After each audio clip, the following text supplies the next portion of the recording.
யாழ் ஊடக மையத்தில் நடைபெற்ற ஊடகவியலாளர் சந்திப்பில் வடமாகாண சபை உறுப்பினர் MK சிவாஜிலிங்கம் கருத்து தெரிவித்தார்.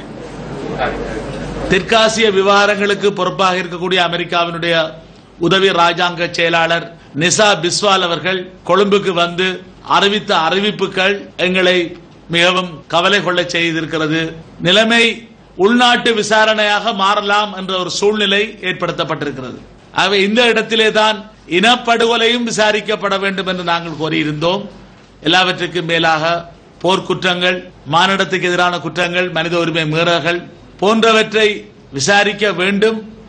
பொறுப்பு கூறல், நீதி கிடைக்க வேண்டும், அரசியல் தீர்வு கிடைக்க வேண்டும் என்ற விடயங்கள் எல்லாமே என்ன நடக்கப் போகின்றதோ என்ற ஒரு கேள்வி எழுந்திருக்கின்ற சூழ்நிலையிலே வெறுமனே இலங்கையில் இருந்து மாத்திரம் நாங்கள் குரல் கொடுத்தால் மாத்திரம் போதாது.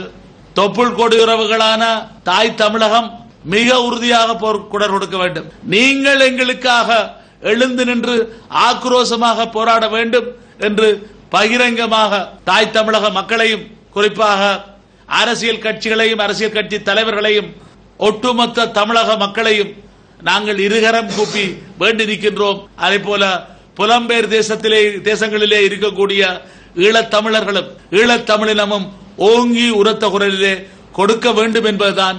நாங்கள் போர்க்குற்றம் உள்நாட்டு விசாரணையை முற்றுமுழுதாக நிராகரிக்கின்றோம். எங்களுக்கு அது தேவை இல்லை. எங்களுக்கு தேவை சர்வதேச நீதி விசாரணை தான்.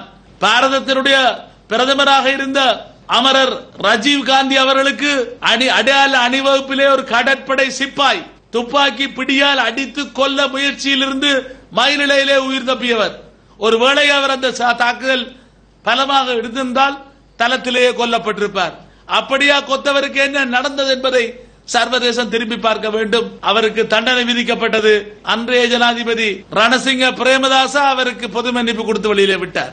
ஆகவே இவர்களுடைய உள்நாட்டு விசாரணை எல்லாம் அறகுறையாக இந்த சிப்பாய்களை பிடித்து ஒரு 5-10 சிப்பாய்களை பிடித்து அவர்களுக்கு தண்டனை கொடுப்பது போல் கொடுத்துவிட்டு அவர்களுக்கு பொது மன்னிப்பு கொடுத்து விடுகின்ற இந்த பித்தல் ஆட்டத்தை நாங்கள் ஒருபோதும் ஏற்றுக்கொள்ள முடியாது.